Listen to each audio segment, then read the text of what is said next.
The city spread rumors about her past.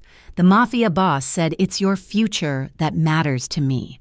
The coastal city of Ravenshore was beautiful from a distance, a glittering collection of steel and glass rising from the edge of the dark Atlantic. But up close, it was a place that thrived on the damp, salty air and the friction of whispers. It was a city where the fog rolled in thick every evening, trapping secrets in the alleyways and carrying gossip from the high-rise penthouses down to the dockside dive bars.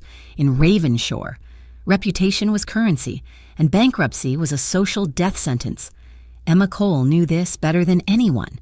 She stood near the espresso machine at the daily grind, her back turned to the counter as she wiped down a steam wand, trying to make herself invisible. It was a skill she had perfected over the last 3 years.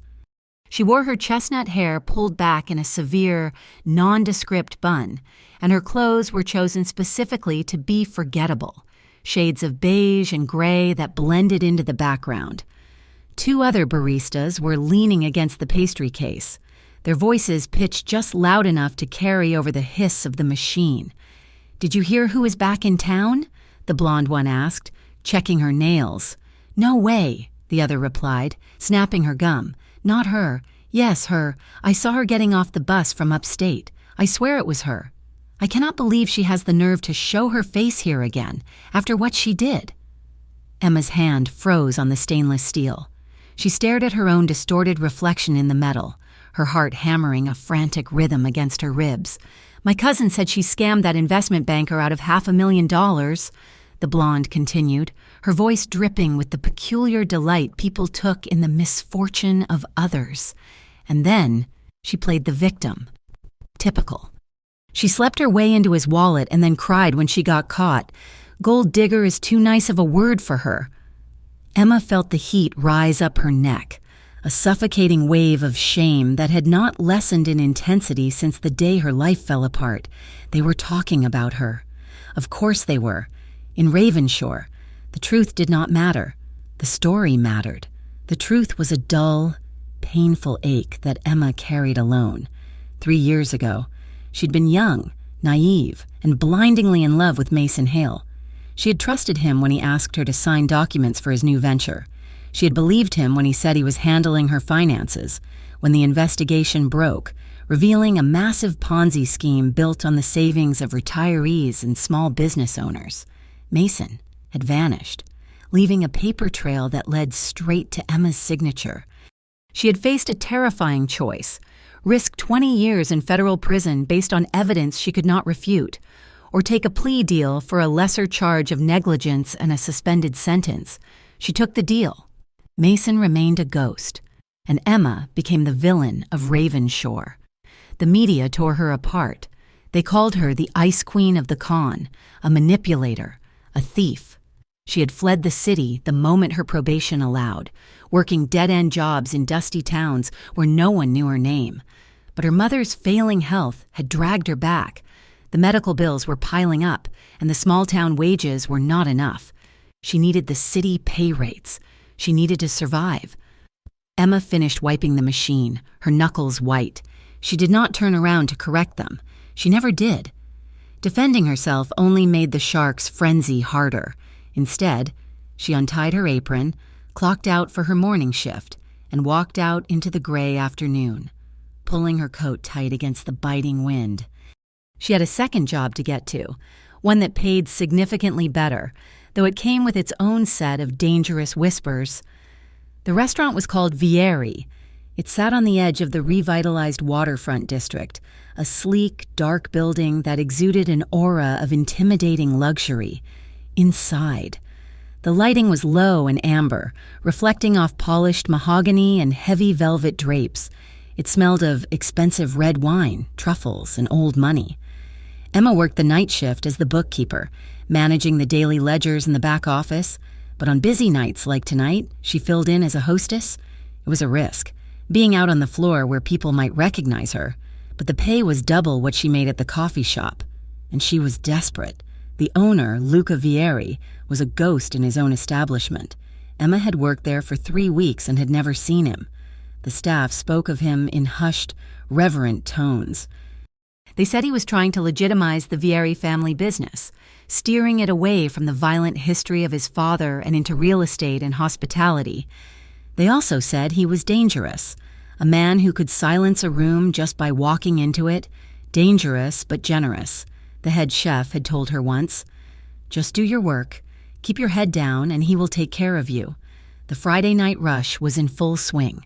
The air was filled with the clatter of silverware and the hum of conversation. Emma stood at the hostess stand, checking the reservation tablet, praying for a smooth night. Then the heavy oak doors swung open. The temperature in the room seemed to drop a few degrees. 2 men in dark suits entered first, their eyes scanning the room with professional detachment. They stepped aside, and Luca Vieri walked in. He was not what Emma expected. He was younger than the rumors suggested, perhaps in his early 30s, with a lean, powerful build that his tailored charcoal suit could not quite hide.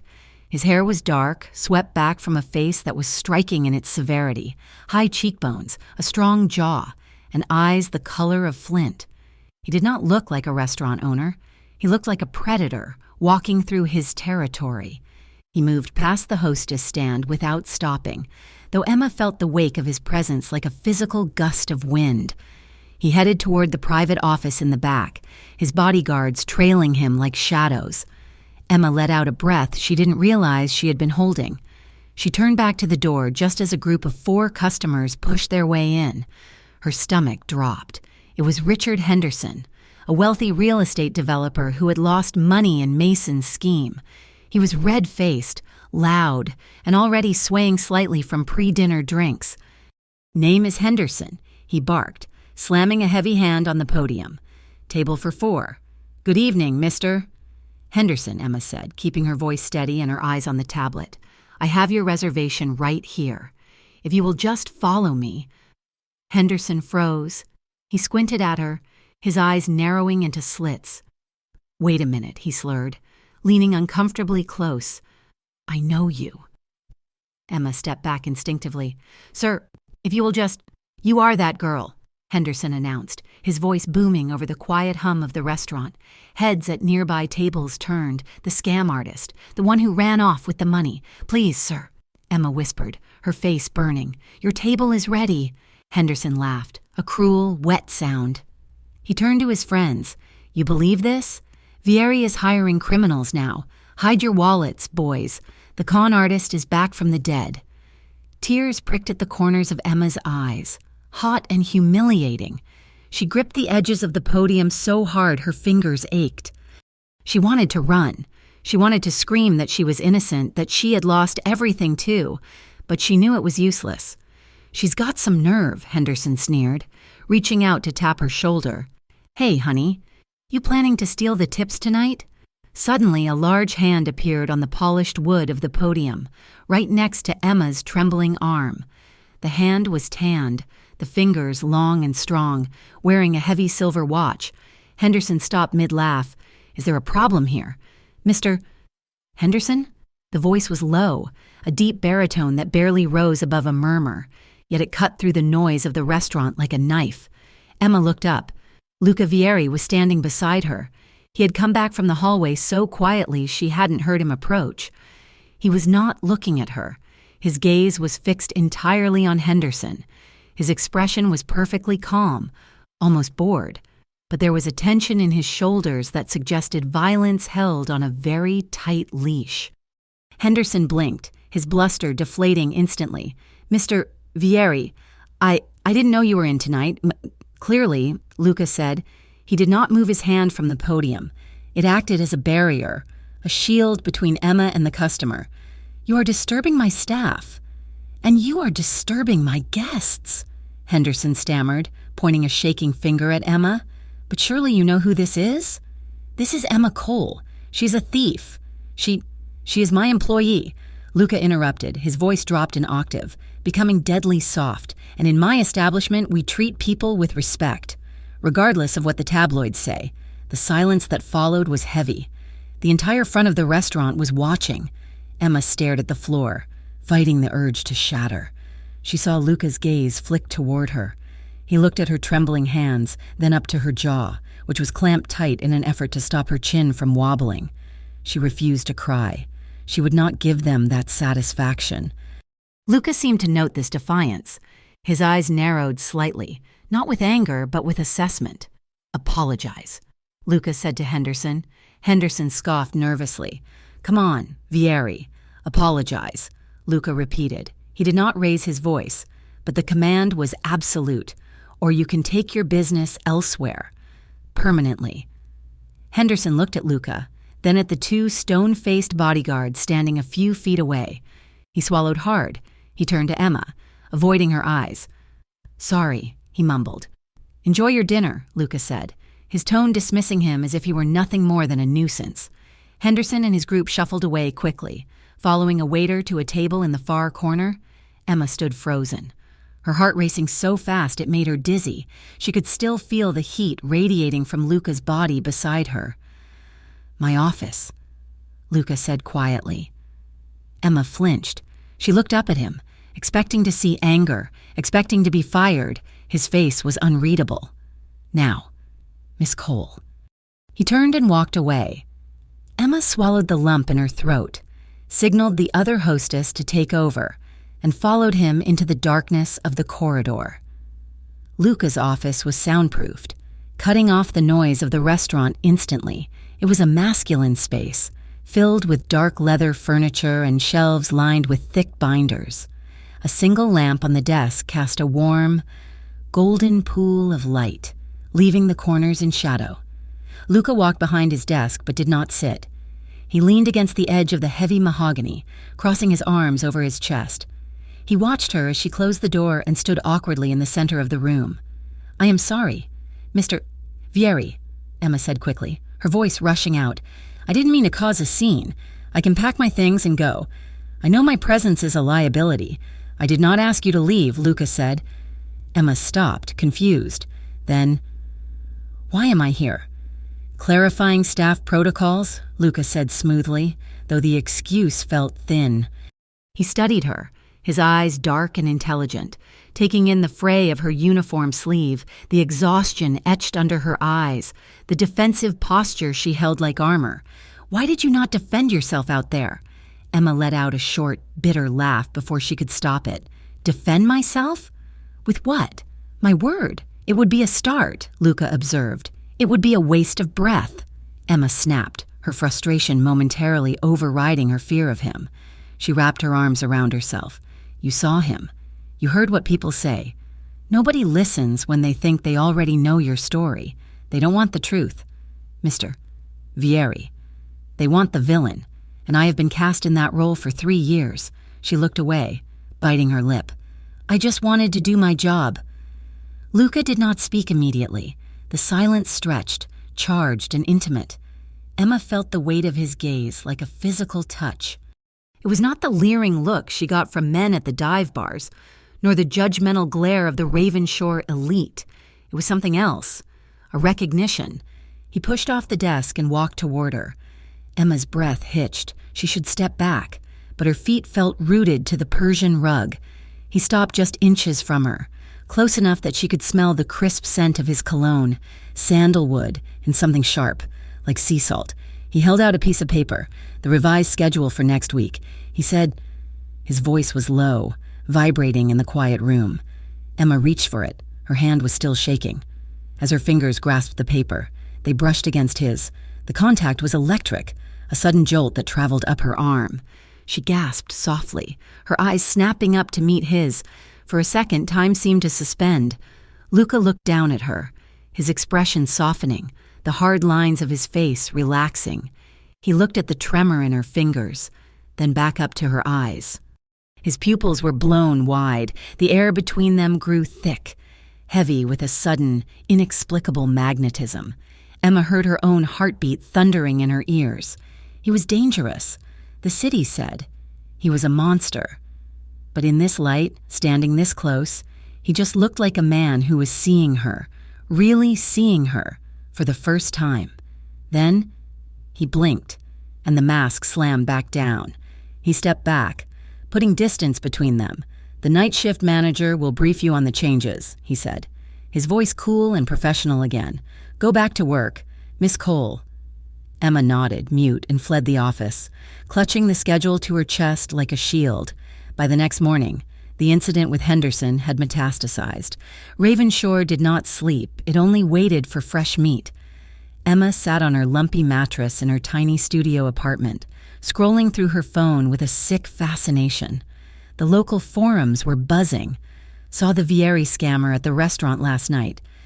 Apparently, she's working for the mob now. Fitting. Gold digger finds a bigger shark. How long until she ruins him too? I give it a month before she is running the books for the cartel. Once a criminal, always a criminal. A montage of digital hate filled her screen. Text messages from old acquaintances who only reached out to sneer. Whispers in the local hair salons where women sat under dryers. Trading theories about Emma's employment. The city was weaving a new narrative, stitching her past crimes to Luca Vieri's dangerous reputation. Emma tossed the phone aside, burying her face in her hands. She should quit. She should pack her single suitcase and run again. But then she looked at the stack of medical bills on her counter. She looked at the shut-off notice for the electricity. She couldn't run. Not this time.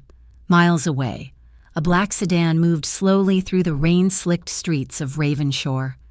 Luca Vieri sat in the back seat, the city lights streaking across his face in flashes of amber and white.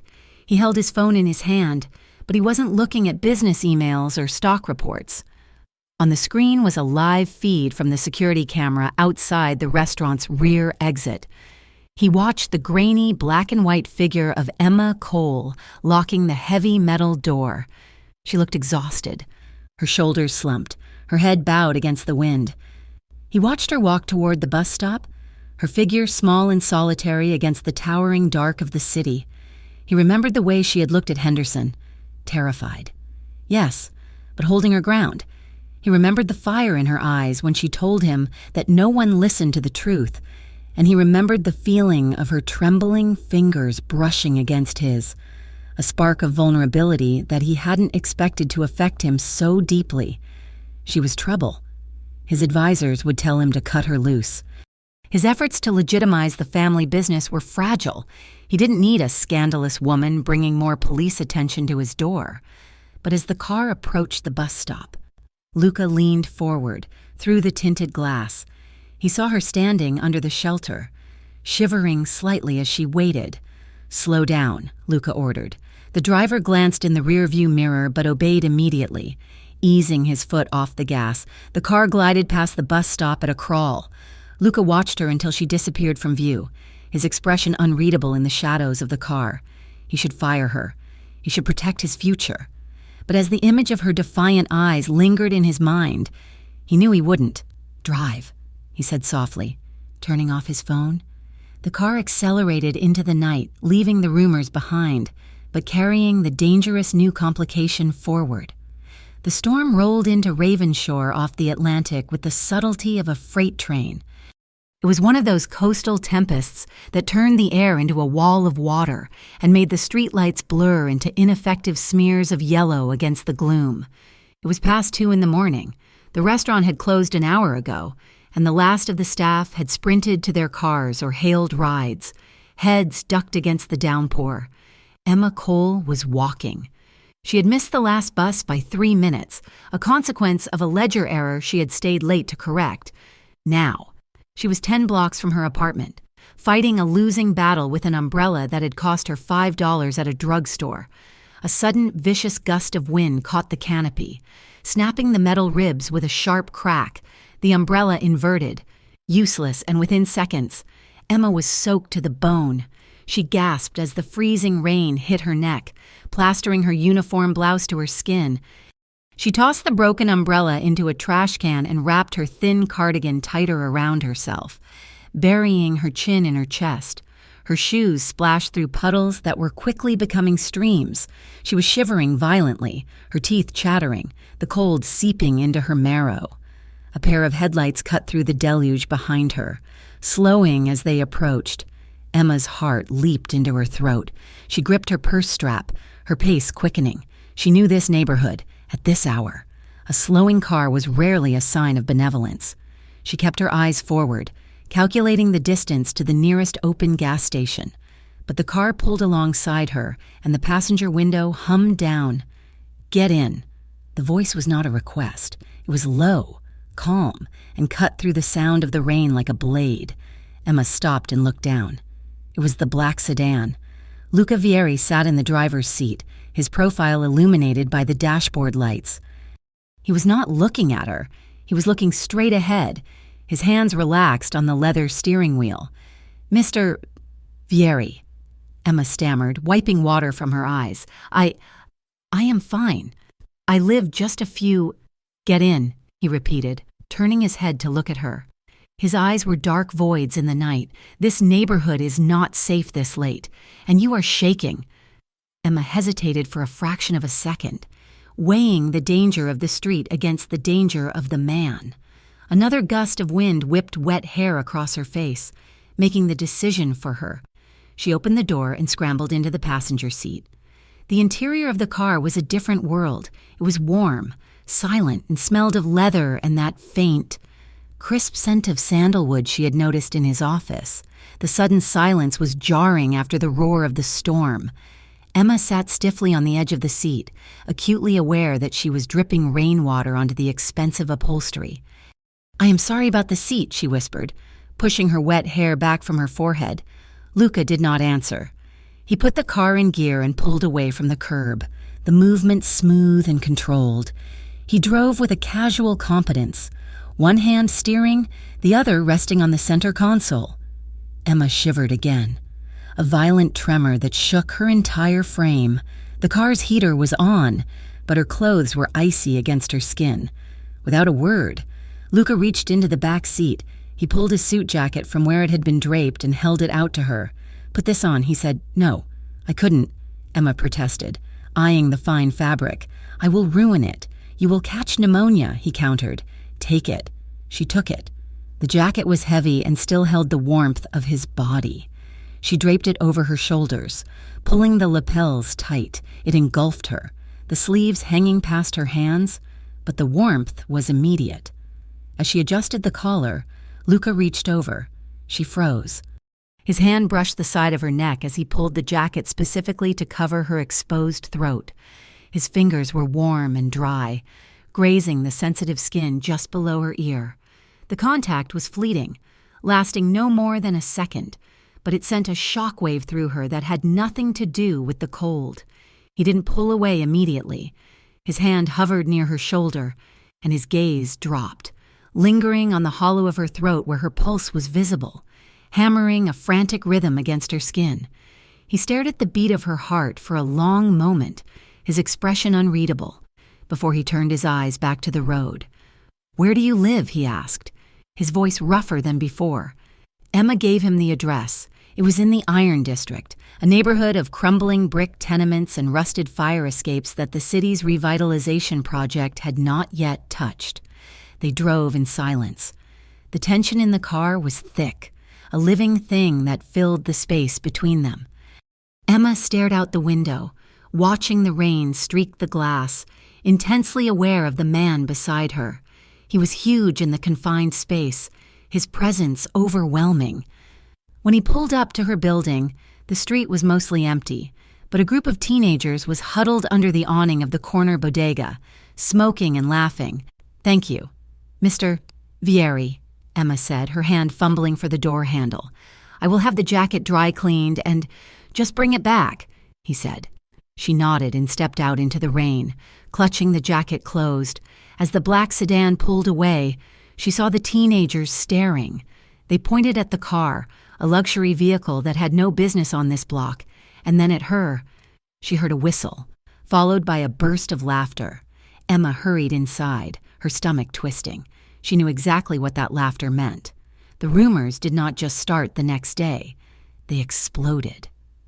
When Emma arrived at Vieri for her shift, the atmosphere was brittle. Conversation stopped when she walked into the locker room. Eyes followed her as she moved through the kitchen. The kitchen staff, usually loud and boisterous, went quiet as she passed. She found her locker vandalized. Someone had taped a crude drawing to the metal door, a stick figure of a woman holding a bag of money. standing next to a crown. Emma ripped it down, crumpling it into her pocket, her face burning. She went to the hostess stand to check the reservation book. Keeping her head down, 2 waitresses were standing near the bar, folding napkins. They didn't see Emma. "I heard he drove her home last night." One whispered, "Of course he did." The other replied with a sneer, "That is how she operates, right? Finds the guy with the most money and claws her way in. I bet she is already sleeping with him." "Please." The first one laughed. "A guy like Luca Vieri? He does not date staff. She's probably just a fling, a little entertainment until he gets bored. It is pathetic, honestly. Imagine having no self-respect." Emma gripped the edge of the podium, her knuckles turning white. She felt exposed, flayed open by their words. It was happening again, just like 3 years ago. The truth didn't matter. The narrative was already written. "Excuse me." The voice came from the shadows of the hallway leading to the offices. It was not loud, but it possessed a terrifying gravity. The 2 waitresses jumped, spinning around. Luca stood there. He was dressed in a dark blue shirt, the sleeves rolled up to his elbows, revealing strong forearms. He looked calm, but his eyes were like chips of ice. "Mr. Vieri," the first waitress stammered. "We were just gossiping," Luca finished for her, "about a member of my team." He walked forward, stepping into the light. He did not look at Emma. He looked directly at the 2 women, his gaze pinning them to the spot. "I do not pay you to speculate on my private life," he said, his voice dropping to a dangerous, low timbre. "And I certainly do not pay you to disrespect each other. In this house, loyalty is the first rule. If you cannot show respect to everyone who works here, from the dishwashers to the managers, then you do not belong here." The waitresses were pale, their eyes wide with fear. Everyone knew the stories about the Vieri family. Everyone knew you did not cross Luca. "Do I make myself clear?" he asked softly. "Yes." "Mr. Vieri," they chorused, voices trembling. "Get back to work." They scrambled away toward the kitchen. Luca stood there for a moment, adjusting his cuffs, his jaw set in a hard line. He turned slowly and looked at the hostess stand. Emma was staring at him, her lips parted in shock. He had done it again. He had defended her, knowing exactly what they were saying, knowing it linked his name to her scandalous reputation. "In my office." "Emma," he said. He turned and walked away. Emma followed him, closing the door behind her, this time. Luca did not lean against the desk. He paced the length of the room, his energy restless. "Sit," he commanded, gesturing to the leather chair opposite his desk. Emma sat, her hands clasped tightly in her lap. She felt small in the large chair. Luca stopped pacing and turned to face her. He placed both hands on his desk, leaning forward, his shoulders broad and imposing. "They are talking because I drove you home," he stated flatly. "I know," Emma whispered. "I am sorry. I should not have gotten in the car." "That is not the point," Luca said, dismissing her apology with a sharp wave of his hand. "The point is that these stories, they have a foundation. They are specific. They call you a con artist, a fraud." He paused, searching her face. "I defended you out there because you are my employee, but I cannot have chaos in my restaurant. I need to know what I am dealing with." He walked around the desk and sat on the edge of it, directly in front of her. "Tell me," he said, "and do not give me the press release version. Tell me the truth." Emma looked up at him. She saw the demand in his eyes, but she also saw that same curiosity from the night before. He wasn't judging her yet. He was waiting. She took a shaky breath. 3 years ago, I was in love," she began, her voice barely a whisper. "His name was Mason. He was charming, ambitious. He told me he was starting an investment firm. He asked me to help with the books. He asked me to sign things." She looked down at her hands, twisting a loose thread on her skirt. "I was 22. I trusted him. I didn't know the accounts were fake. I didn't know the investors were losing their life savings. When the FBI raided his office, Mason was already gone. He had transferred everything into accounts linked to my name." Her voice cracked, but she forced herself to continue. "The tabloids, they loved it. They called me the pretty face of a scam.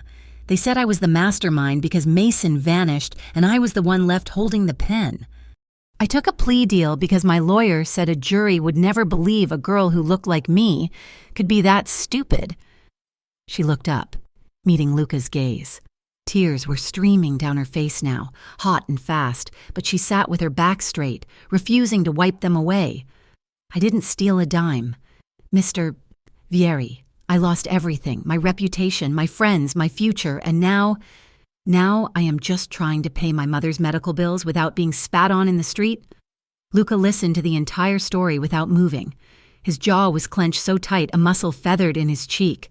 He watched the tears track down her face, watched the way she held herself together with sheer, brittle willpower. The silence in the room was absolute. Then, Luca moved. He stood up and took a step closer to her chair. He hesitated for a heartbeat, his hand twitching at his side, before he reached out. His thumb brushed her cheek, sweeping away a heavy tear. Emma gasped, her breath catching in her throat. His skin was rough, calloused, a stark contrast to the gentleness of the motion.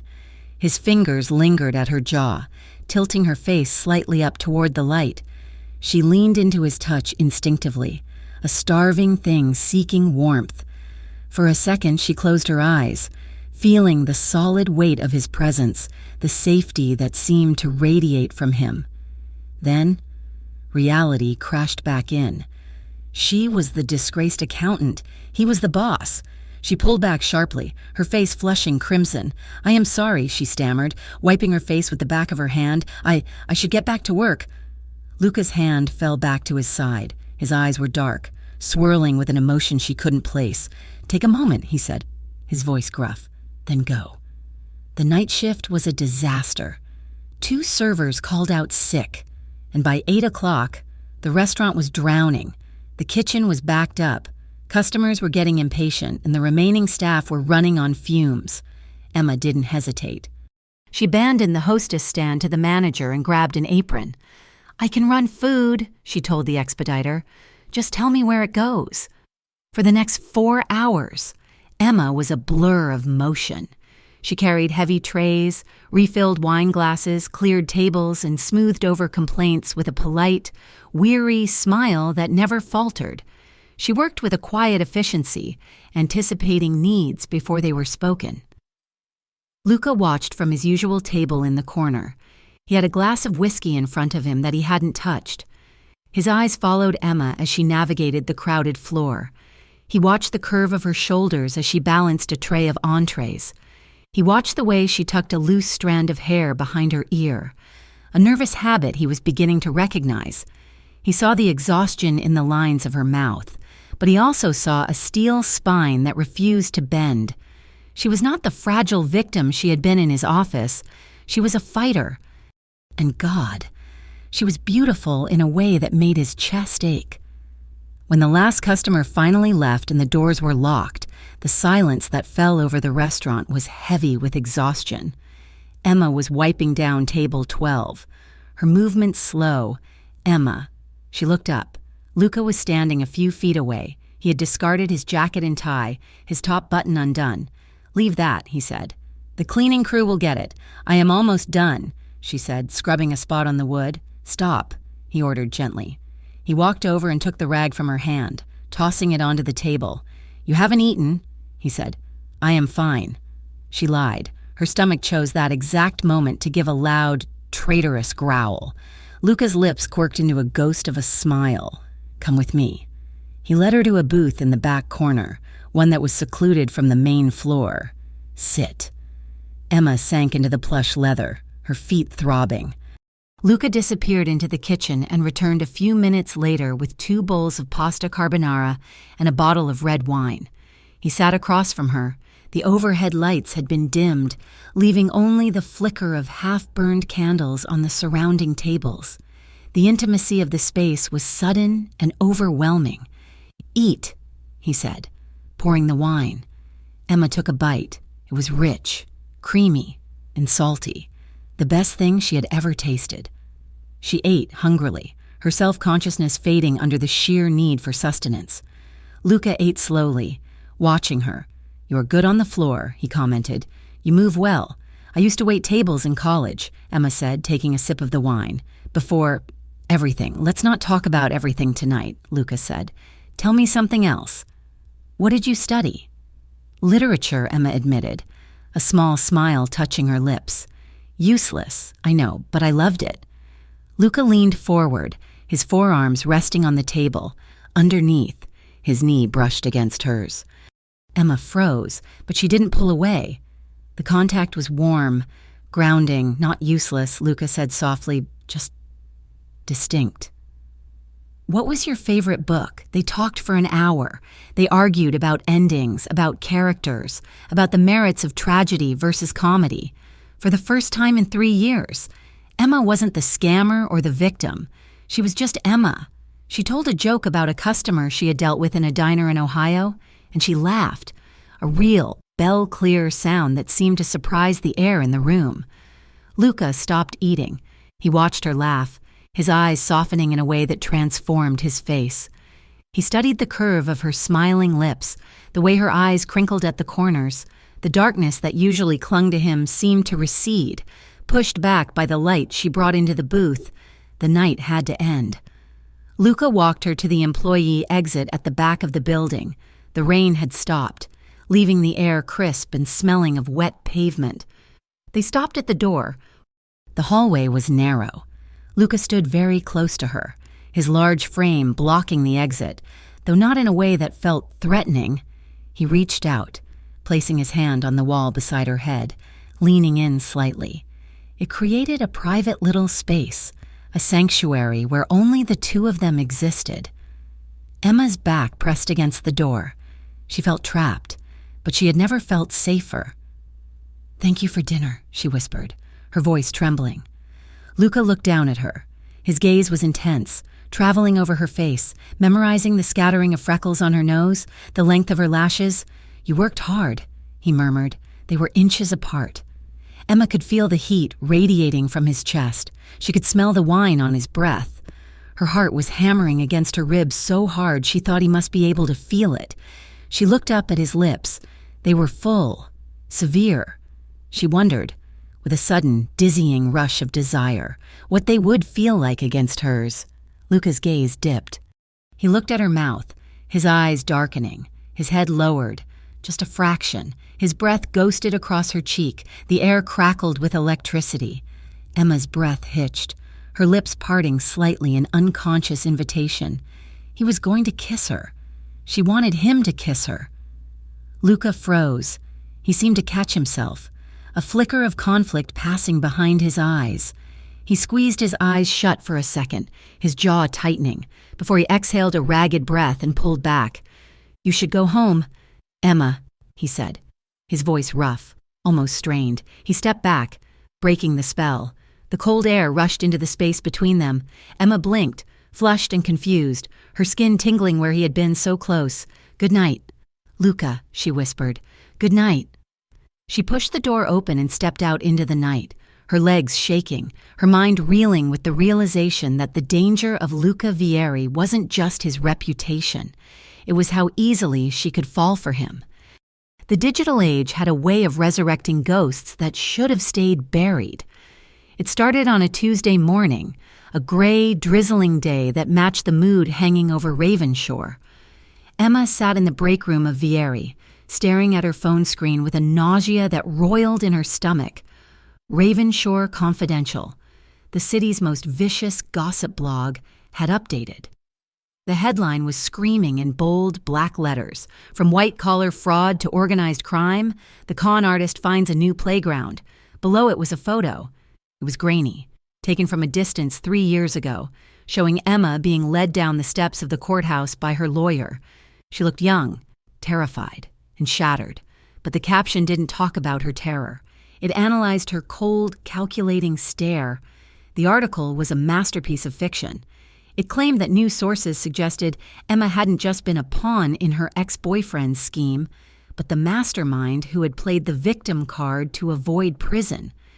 It speculated that her employment at Vieri wasn't an accident, but a strategic move to target Luca Vieri. "She targets rich men," one commenter wrote. Now she has hooked the mafia boss. Watch out, Vieri.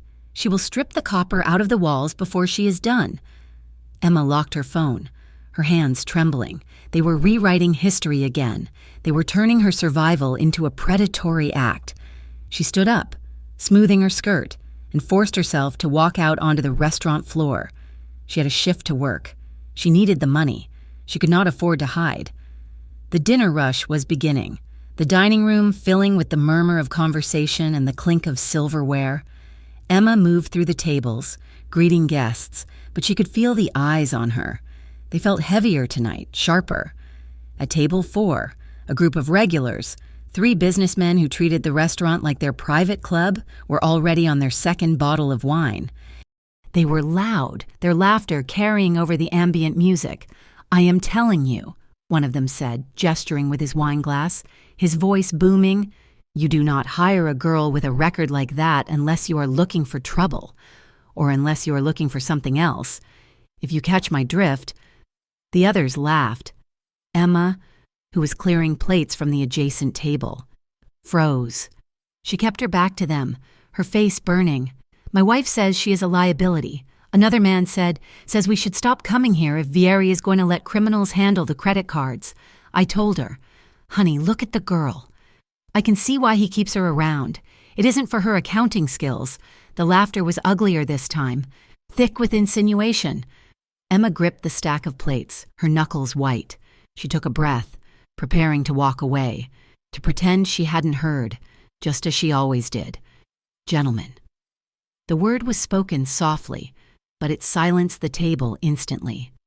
Luca Vieri materialized from the shadows near the bar. He stood at the edge of their table, his hands clasped loosely behind his back. He looked perfectly at ease, dressed in a black suit that cost more than Emma made in a year. But there was a stillness to him that triggered a primal warning in the air. "Mr. Vieri," the first man said, his smile faltering, "we were just enjoying this excellent Chianti." "I heard," Luca said. His voice was flat, devoid of any customer service warmth. "I also heard your conversation regarding my staff." The men exchanged nervous glances. One of them cleared his throat. "Look, Luca, we are just looking out for you. You know our history. We are just saying, you have to be careful who you trust with the business." "I determine who I trust," Luca said. His gaze swept over them, cold and clinical. "And I determine who is welcome in my establishment." He leaned in slightly, his voice dropping to a terrifyingly low volume. "Emma Cole is under my employ. Disrespecting her is disrespecting me. If you enjoy dining here, you will speak of her with the same respect you would show your own wives. Or you can take your business elsewhere. Tonight." The silence that followed was suffocating. The businessmen, usually so arrogant with their wealth, looked suddenly small. They nodded, muttering apologies, their faces pale. "Enjoy your meal," Luca said. He turned and walked away without looking back. As he passed Emma, he didn't stop, but she felt the brush of his sleeve against her arm, a silent acknowledgement. 5 minutes later, the manager tapped Emma on the shoulder. "Mr. Vieri wants to see you." Luca was standing by the window in his office, looking out at the alleyway below. He was vibrating with tension, his shoulders tight. When Emma entered, he turned sharply. "Are you all right?" he asked. "I am fine," Emma said, though her voice shook. "You didn't have to do that, Luca. They spend thousands here a month." "I do not care what they spend," Luca snapped. He paced behind his desk, running a hand through his dark hair. "It is not just them. It is this blog, this filth they are printing." He picked up a tablet from his desk and tossed it down. "I have seen the post. I have seen the comments. It is coordinated. Someone is feeding them this narrative." Emma wrapped her arms around herself. "It happens. It comes in waves. It will pass." "No," Luca said, his voice dropping to a growl. "I will not let it pass. I will find out who is running that site. I will find out who is posting those lies, and I will handle it." The way he said "handle it," with a finality that suggested violence, made ice form in Emma's stomach. "No," she said, stepping forward. "Luca, please, do not do anything. Crazy, I don't want anyone hurt because of me." Luca looked at her, Stunned, he stopped pacing. "You are being hunted. Emma, they are tearing your life apart." "And you are worried about them?" "I am worried about you," she said, the words slipping out before she could check them. "I don't want you to get in trouble.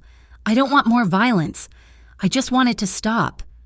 She looked so fragile standing there, her eyes wide with fear, not for herself, but for the people attacking her, and for him. It broke something inside Luca. The hard, calcified armor he wore like a second skin cracked. He let out a long breath, his expression softening into something pained. "Emma," he whispered. "Thank you," she said softly, "for what you did out there. No one has stood up for me like that. Not in a long time. Impulsively, driven by a surge of gratitude and the overwhelming need for comfort." She stepped closer and wrapped her arms around his waist. She buried her face in his chest, squeezing her eyes shut. For a second, Luca went completely still. He stood like a statue, his arms at his sides, as if he couldn't process the contact. Then, slowly, as if fighting a war with himself, he moved. His arms came up and wrapped around her, pulling her in. He didn't just hold her. He held her tight, as if he were trying to shield her from the entire world. Emma gasped softly into his shirt. He felt solid, immovable. Under her ear, she could hear the heavy, steady thud of his heart. It was beating fast, betraying his calm exterior. His hand slid up her back, his large palm splaying protectively against the small of her spine, pressing her closer. His other hand came up to cradle the back of her head, his fingers threading into her hair.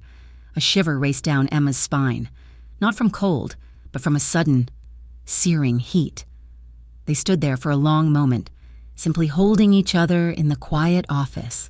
The noise of the restaurant, the cruelty of the blog, the whispers of the city, it all faded away. When they finally pulled back, they didn't go far. Luca looked down at her, his face inches from hers. His eyes were dark, dilated, searching hers with an intensity that made her knees weak.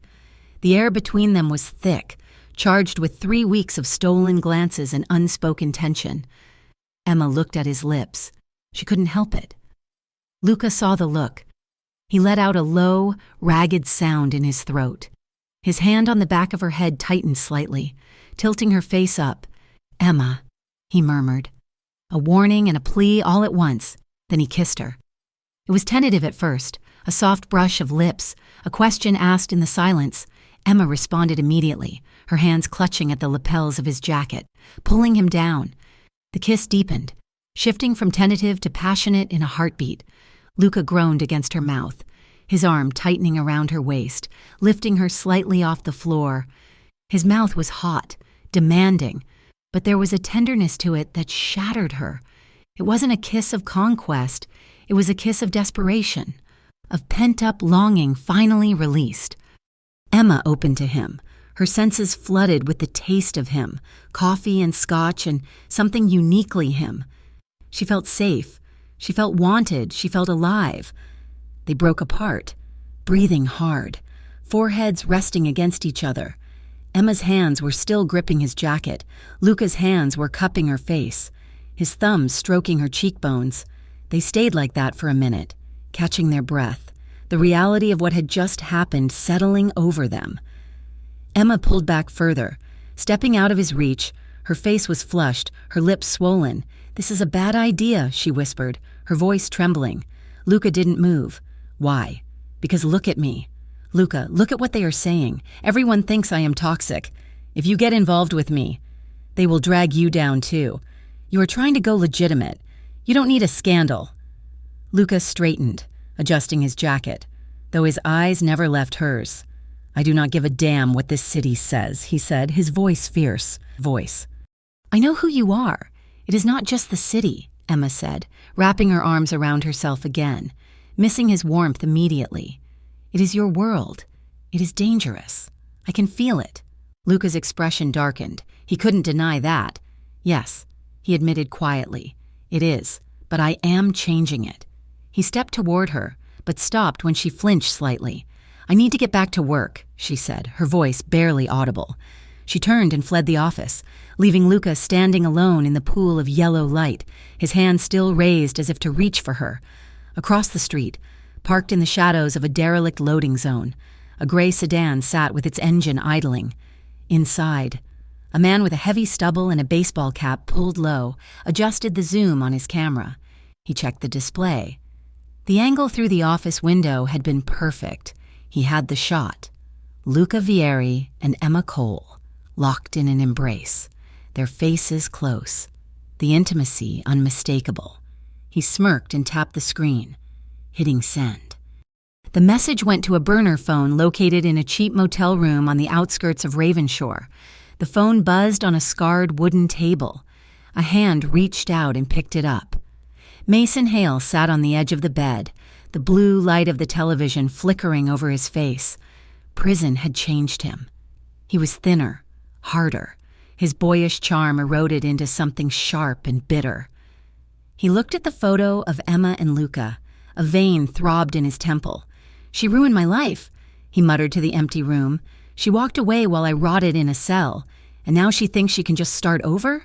With him?" He typed a reply. "Good, keep watching. I want to know everywhere she goes." He opened his laptop. The draft for the next blog post was already open. He began to type, his fingers flying across the keys. He wouldn't just ruin her reputation this time. He would destroy her safety. He would make it look like she was playing Luca, just like she had supposedly played him. He would turn the city, the police, and eventually Vieri himself against her. The week that followed was a blur of escalating tension. Mason was methodical. He fed stories to the blog with surgical precision. An anonymous source claimed that Emma was advising Luca on how to hide assets, using the same techniques from her previous fraud case. Another post suggested she was actually an informant, working her way into Vieri's bed to gather evidence for the state. That particular lie was dangerous. The atmosphere in the Vieri organization shifted. The smiles directed at Emma from the staff became strained. The bodyguards who shadowed Luca began to watch her with suspicion rather than indifference. At the same time, the pressure on Luca's business operations doubled. Health inspectors showed up at the restaurant daily. Police cruisers parked across the street. Just watching, shipments of wine were held up at the docks for customs checks. It was a squeeze. Someone was trying to suffocate Luca Vieri. Late one night, after closing, Luca didn't go home. He drove his black sedan to the industrial district, to a warehouse that officially stored imported olive oil but unofficially served as the nerve center for the parts of his business he was trying to dismantle. The warehouse was cold, smelling of diesel and damp cardboard. Luca stood in the center of the floor, surrounded by 4 of his top lieutenants. "This heat is bad for business." "Luca," said Rico, a hot-headed underboss with a scar running through his eyebrow. "The cops are crawling all over the docks. We can't move the inventory." "We hold it," Luca said calmly. "We do not move anything until the eyes are off us." "It is the girl," Rico spat. "Since she showed up, everything has gone to hell. She brings the heat. The blogs say she is talking to the cops. She's not talking to anyone," Luca said, his voice dropping to a warning tone. "How do you know?" Rico challenged. "Because she has a pretty face? She scammed a banker for $500,000. You think she wouldn't sell you out to save her own skin?" Luca stepped forward, getting right in Rico's face. "I said enough. You focus on the shipments. I will worry about Emma Cole if I hear you questioning my judgment again. Rico, we will have a different conversation." Rico held his gaze for a second, then looked away, spitting on the concrete. "Fine, but we need to keep the old business quiet if the cops get a warrant for this place." "We are done. Keep it locked down," Luca ordered. "No one in or out." Emma felt the shift. It was in the air, a static charge that made the hair on her arms stand up. She was working late in the back office a few days later, filing invoices. The restaurant was closed. Luca had just come back from a meeting, and the energy radiating off him was terrifying. He walked past her desk without a word, heading for his private safe. Emma looked up. "Good evening, Luca." He grunted a response, keeping his back to her. She watched him. He took off his overcoat and threw it onto the couch.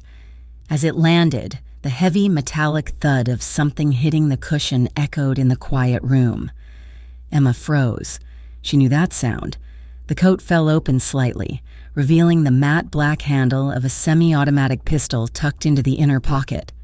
She stared at it, her mouth dry. She knew rumors called him a mob boss. She knew he had bodyguards, but seeing the gun, casual, ready, a tool of his trade, made the reality crash down on her. Luca turned around. He saw her looking at the gun. He didn't say anything. He didn't try to hide it. He just watched her, his expression weary. Then she noticed his hand. His right hand, usually so elegant, was swollen.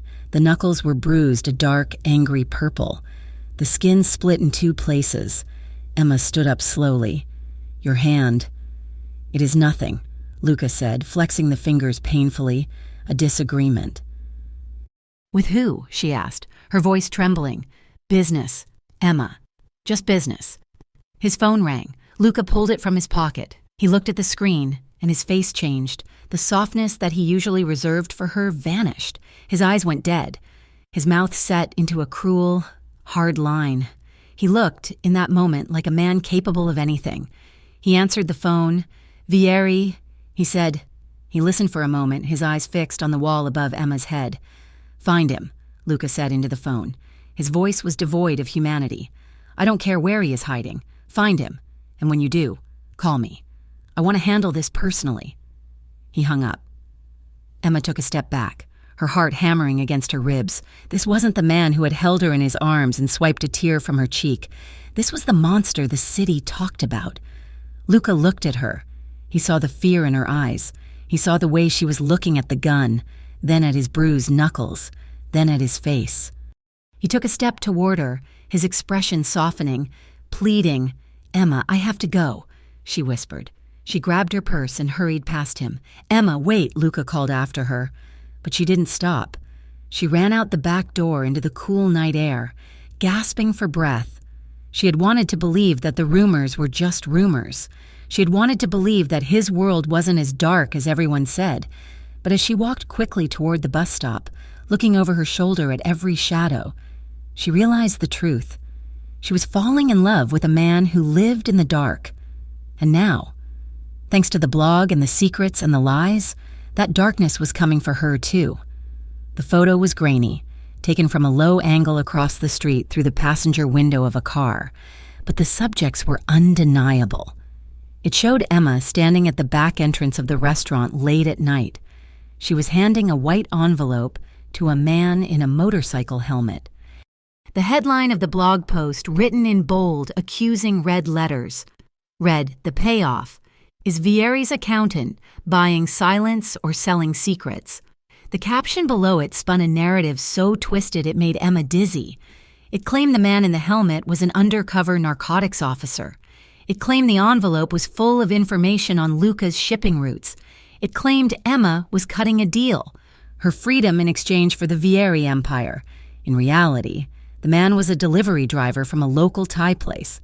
Emma had ordered pad Thai for the kitchen staff who were working overtime, and the envelope contained a $20 cash tip because the restaurant was out of ones. But the truth was boring. The lie was sensational. By noon on Wednesday, the story had been shared 3,000 times. The comment section was a cesspool of vitriol. "I knew she was a rat," one user wrote. "Once a scammer, always a snitch. She will bring down the whole family just to save her own skin." Inside the Vieri organization, the mood shifted from suspicion to open hostility. Luca stood in his office, the blinds drawn against the gray daylight. The air was thick with cigar smoke and aggression. Rico, his second-in-command for the street operations, paced the floor like a caged tiger. He threw a printed copy of the blog post onto Luca's desk. "You see this? Luca?" Rico spat, his voice rising. "This is what I was talking about. She is poison. It is a delivery driver, Rico," Luca said, though his voice calm but his eyes hard. "I checked the logs. She ordered noodles." Rico slammed his hand on the desk. "It does not matter what is in the envelope. It matters what it looks like. The streets are talking. The cops are circling. They think she is the weak link. They think she is feeding them everything. And maybe she is. She is not. Lucas said. The temperature in the room dropped 10 degrees. You are blind, Rico countered, stepping closer, his face twisted with frustration. You are blind because you want to sleep with her. You are letting a pretty face destroy everything your father built. She is a liability. If she is the leak, we handle it. We handle it the old way. Luca moved so fast, Rico didn't have time to flinch. In a second, Luca was around the desk, his hand gripping the lapels of Rico's leather jacket, shoving him back against the wall. You will never speak of her like that again, Luca said, his voice a low, terrifying rumble. And if you ever suggest touching her again, you and I will have a problem that cannot be fixed. Do you understand? Rico stared back, his breathing heavy. He nodded slowly, but the look in his eyes wasn't fear. It was disappointment and doubt. I understand, boss, Rico said, pulling away as Luca released him, but you are making a mistake. And when the walls come down, do not say I didn't warn you. Rico stormed out, slamming the door. Luca stood alone in the silence, rubbing his hand over his face. He knew Rico was wrong about Emma, but he was right about one thing. The perception of weakness was dangerous. And right now, Emma was the target painted on Luca's back. Emma did not come into work that afternoon. She didn't call. She sat on the floor of her tiny living room, knees pulled to her chest. Surrounding her were pieces of paper she had pulled from her locker earlier that morning before fleeing the restaurant. They were notes, scrawled on napkins and backs of receipts. Rat, we know what you did. Watch your back. Snitch. Her phone lay face down on the couch, vibrating every few minutes with notifications she was too terrified to check. The isolation was suffocating. It felt exactly like 3 years ago, only worse. This time, the stakes weren't just prison or reputation. This time, the threat felt violent. A heavy knock on her apartment door made her jump so violently she bit her tongue. Emma? It was Luca. She couldn't move. She couldn't let him see her like this. Emma, open the door, he called, his voice muffled by the wood, or I am kicking it in. He would do it. She knew he would. Shaking. Emma scrambled to her feet, wiped her face, and unlocked the deadbolt. Luca stood in the hallway. He was still wearing his suit from the office, but his tie was gone and his top button was undone. He looked exhausted, his eyes shadowed. He took one look at her red, swollen eyes, her pale face, and pushed his way inside, locking the door behind him. But he didn't say a word. He looked at the floor, at the sea of hateful notes scattered across the cheap linoleum. His jaw tightened until a muscle feathered in his cheek. He knelt down, with slow, deliberate movements. He began to gather the papers. Luca, don't, Emma whispered, fresh tears spilling over. Just leave them. He ignored her. He gathered every single note, crushed them into a ball in his large fist, and shoved them into his pocket. Then he stayed kneeling, looking up at her. He reached out, his hands wrapping gently around her wrists. His thumbs brushed over the delicate skin where her pulse was fluttering like a trapped bird. They don't know you, he said softly. They are right, Emma sobbed, her composure finally shattering. I am just trouble. I ruin everything I touch. You should fire me. You should just let me go. No, Luca said firmly. He pulled gently on her wrists. Emma crumpled, her legs giving out, and she sank to the floor in front of him. She leaned forward, burying her face in the hollow of his shoulder, sobbing uncontrollably.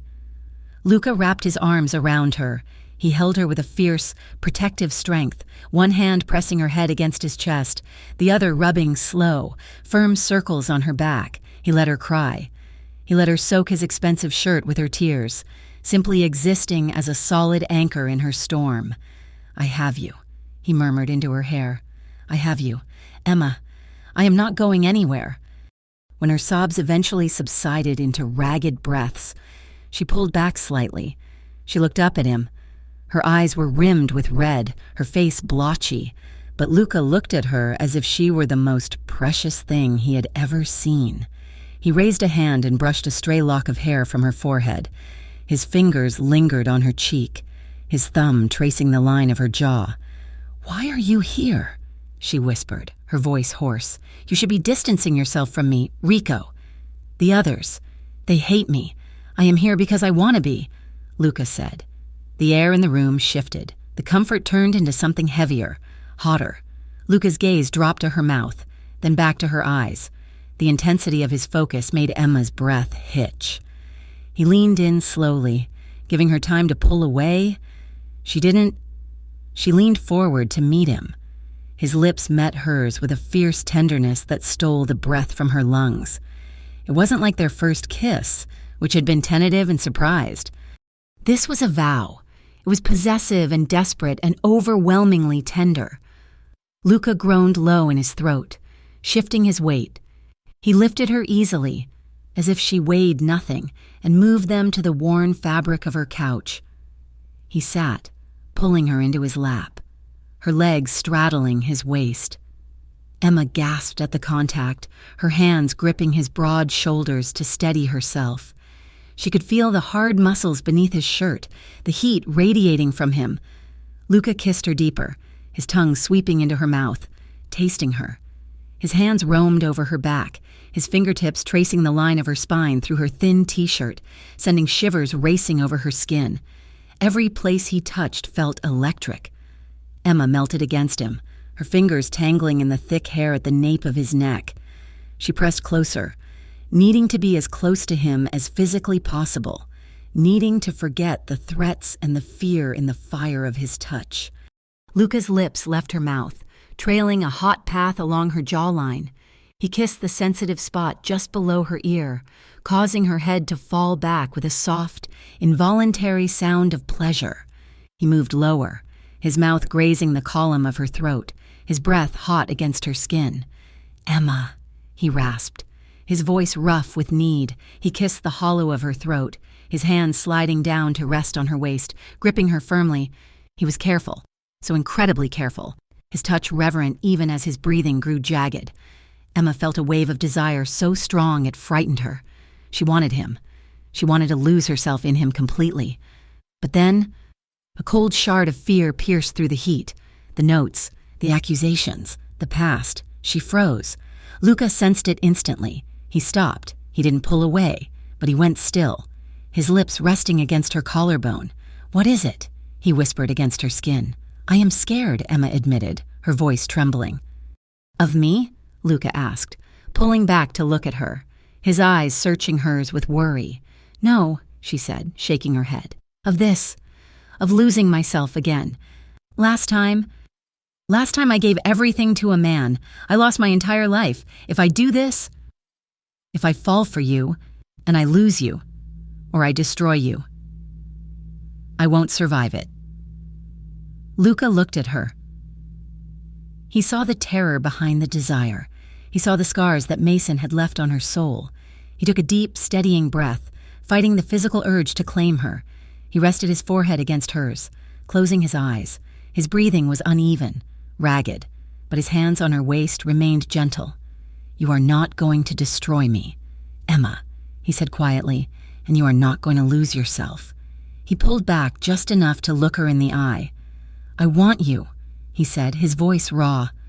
"God, I want you, but I will never push you. I will never take more than you are ready to give. We stop when you say stop. Always." The restraint in his voice, the sheer willpower it took for him to hold back, broke down the last of her defenses. He wasn't Mason, he wasn't using her. He was protecting her, even from himself. "Thank you," she whispered. Luca kissed her forehead, a lingering, chaste seal of his promise. He adjusted her so she was sitting comfortably beside him, tucking her head under his chin. They sat there for a long time in the silence, listening to the city outside, two people finding a fragile peace in the eye of the hurricane. The peace did not last long. The next morning, Emma was back at the restaurant. She refused to hide. She was wiping down the bar when the front door opened. It wasn't a customer. The man wore a cheap suit and carried himself with the weary cynicism of a civil servant. He flashed a badge. "Detective Miller," he said. "We met 3 years ago. Miss Cole." Emma went cold. She remembered him. He was the one who had tightened the handcuffs. "Detective," she said, her voice tight, "can I help you?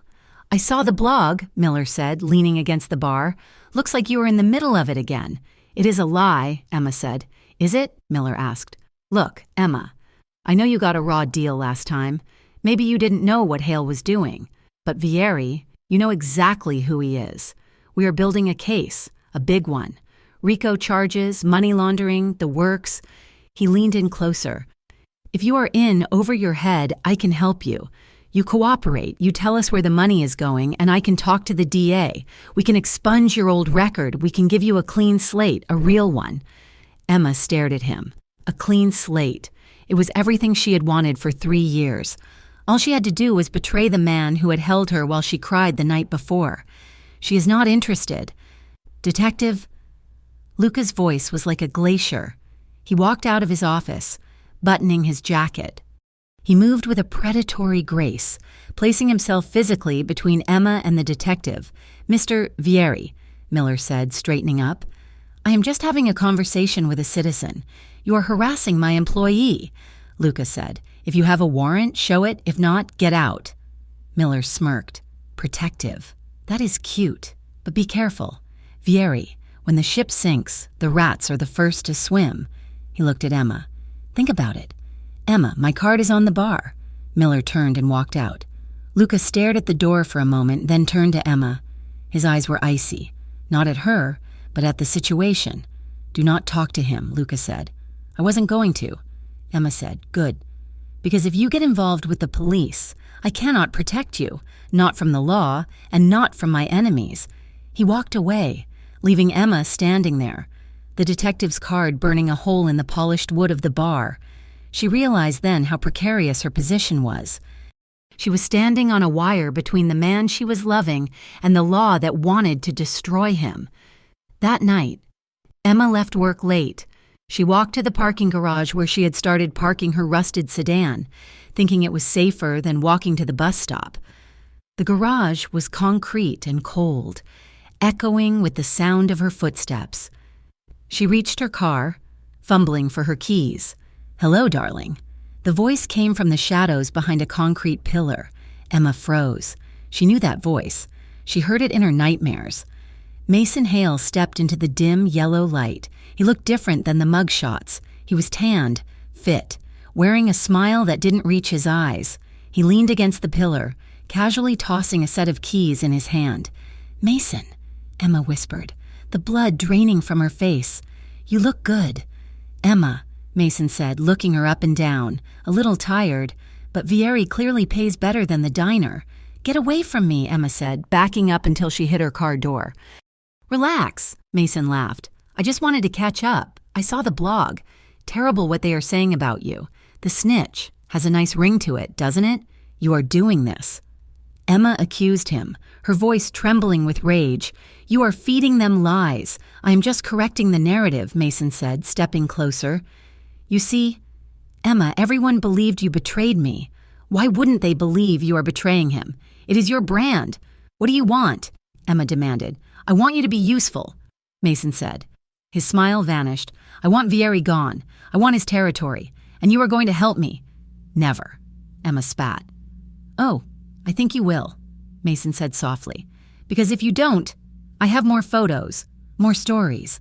I can make it look like you have been stealing from him since day one.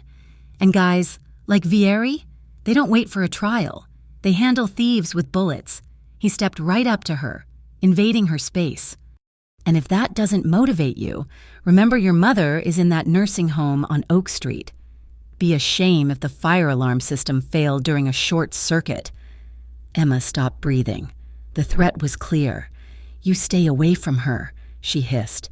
Then do what I say, Mason whispered. You find me his shipping schedules.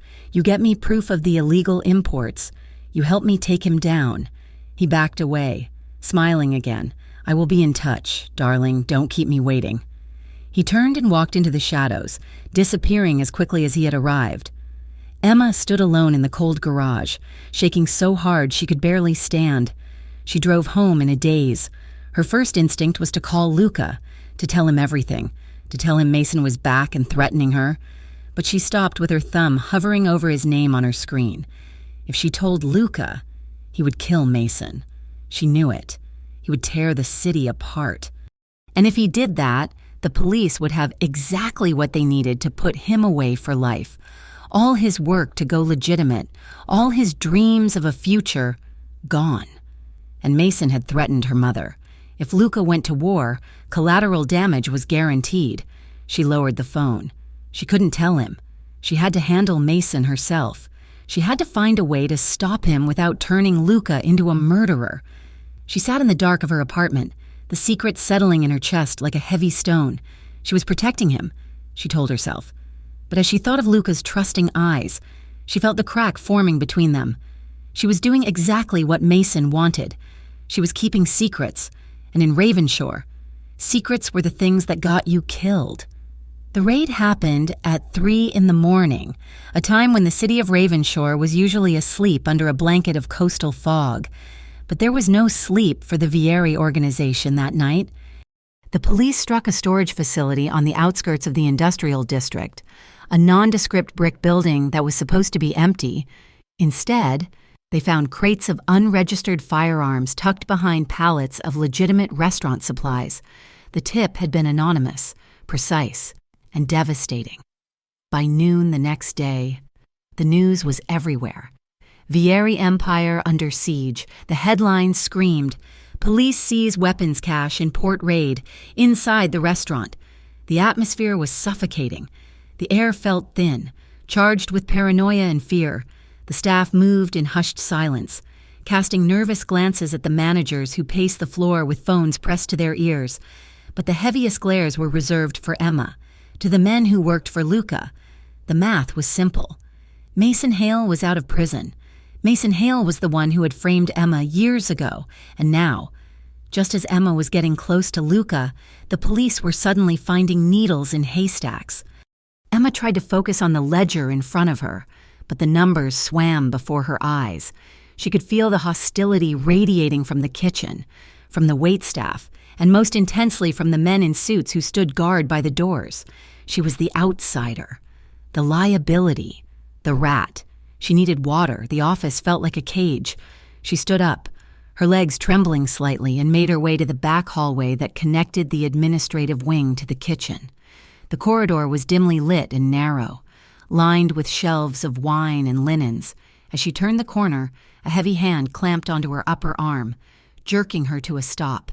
Emma gasped, dropping the empty glass she was holding. It shattered on the concrete floor, the sound sharp and violent. She looked up into the furious face of Rico. "Going somewhere?" Rico snarled. His grip was bruising, his fingers digging into her bicep hard enough to cut off circulation. "Rico, let go," Emma said, her voice shaking but defiant. "You are hurting me. You are hurting us," Rico spat. He shoved her back until her shoulder blades hit the shelving unit. Bottles of expensive red wine rattled ominously. "You think we do not know? You think we are stupid?" Mason Hale calls the cops, and suddenly they know exactly which door to kick down. And who is Mason connected to? "I didn't do anything," Emma cried, trying to pry his fingers off her arm. "I don't know where the storage facility is. I am just a bookkeeper." "You are a cancer," Rico hissed, leaning in close. "You are poison. Emma, you destroyed your ex, and now you are destroying Luca. He's too blind to see it because he likes looking at you. But I am not blind. Rico, please, I should fix this right now," Rico said, his voice dropping to a dangerous whisper. His other hand moved toward his belt. "I should make sure you never make a phone call again." Emma flinched, squeezing her eyes shut, terror seizing her chest. "Rico!" The name was not shouted, but it cracked through the hallway like a whip. Rico froze. He didn't let go of Emma, but his head snapped toward the end of the corridor. Luca Vieri stood there. He had just come from a meeting with his lawyers. He was still wearing his charcoal suit, but his tie was gone, and his face was a mask of pure, unadulterated rage. "Step away from her," Luca said. His voice was terrifyingly calm, a low rumble that vibrated in the narrow space. "Boss, listen to me," Rico started, desperation creeping into his tone. "She is the leak. She has to be. We need to— I said step away. Now." Luca walked down the hallway. He didn't rush. He moved with the inevitability of a landslide. Rico released Emma and took a step back, his hands raised in surrender. Luca didn't stop until he was standing between them. He placed his body physically in front of Emma, shielding her completely from Rico's view. He turned his back to her, facing his underboss. "You put your hands on her," Luca said softly. "She is a liability." "Luca," Rico argued, though he was backing up now. "The guys are saying—" "I do not care what the guys are saying," Luca roared, the control finally snapping. "I care that you touched my employee. I care that you threatened a woman in my house." He stepped closer to Rico, his height and breadth overwhelming the other man. "If you ever lay a hand on her again, Rico, if you ever even look at her with anything other than total respect, you will not work for me. You will not work for anyone. Do you understand?" Rico swallowed hard, his face pale. "Yes, boss. Get out of my sight." Rico turned and fled down the corridor, the sound of his footsteps fading into the kitchen. Luca stood still for a long moment, his chest heaving as he fought to regain his composure. The silence in the hallway was heavy, broken only by the hum of the refrigeration units. He turned slowly to face Emma. His eyes were dark, still swirling with the adrenaline of the confrontation, but when they landed on her, they softened. He looked at her arm, where red marks were already beginning to bloom on her pale skin. "Are you all right?" he asked, his voice rough. Emma nodded, rubbing her arm. I am fine. Thank you." Luca didn't move to comfort her. Instead, he leaned back against the shelving unit, crossing his arms. He looked tired. He looked like a man carrying the weight of the world on his shoulders, and for the first time, he looked at her with suspicion. "Rico is wrong about the leak," Luca said quietly, "but he is right about the connection." Emma's heart skipped a beat. She looked down at the shattered glass on the floor. "Is there anything you haven't told me, Emma?" Luca asked. The question hung in the air. It was an invitation and an accusation, all at once. Emma looked up at him. She saw the exhaustion in his face. She saw the way he had just put his own authority on the line to protect her. She couldn't keep lying to him. The secret was poison, just like Rico said. "Mason is back," she whispered. Luca went very still. "Back in Ravenshore? Yes. When did you know?" Emma took a deep breath, her hands trembling. "He came to me. In the parking garage. 4 days ago." Luca closed his eyes. He tilted his head back, staring at the ceiling, a bitter laugh escaping his lips. 4 days, he repeated. "You have known for 4 days that the man who destroyed your life was back, and you didn't tell me? While my business is being raided? While my men are looking at you like a traitor? I was scared," Emma cried, stepping toward him. "He threatened you, Luca. He said if I didn't help him, he would hurt you. He said he would hurt my mother. I didn't want to make it worse. I didn't want you to do something violent."